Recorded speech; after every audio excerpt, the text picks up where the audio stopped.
motivation in this way, what we have talked to the intermediary, we are constantly engaging them. And earlier, what the merchant bankers were giving the cost, apparently what we are observing is they have reduced the cost substantially.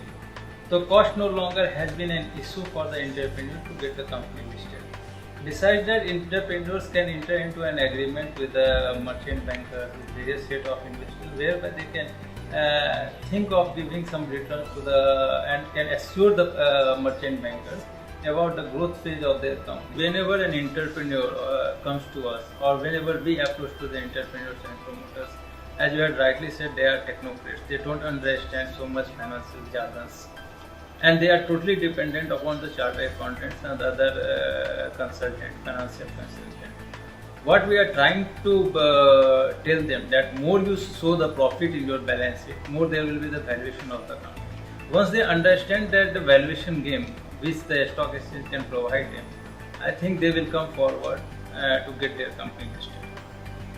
We are also taking the help of various industrial associations, a small industrial association in various cities. We have also our centers in almost 8 cities of the country.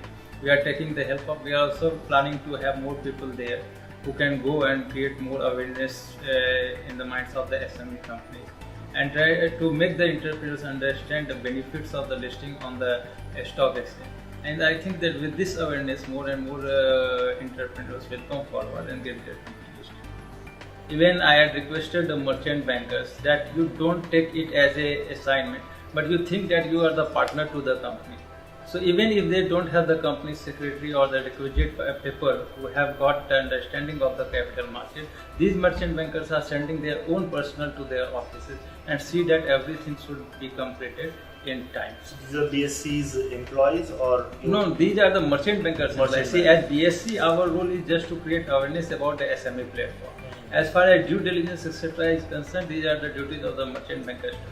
But of course, hand-holding means that we are also requesting the merchant bankers and the financial consultant of these companies to come together, sit on the table and try to complete all the formalities. As far as Game Changer is concerned, I am unable to comment on that. But the way SME companies has given the returns in last 1 year, I think that it will create a lot of confidence among the minds of the investors. And those investors which are trying to shy away from the SME companies from investing, they will come forward and they will invest in this company for long term. And this way, this will help both the company as well as investors and create a healthy capital market for this SME.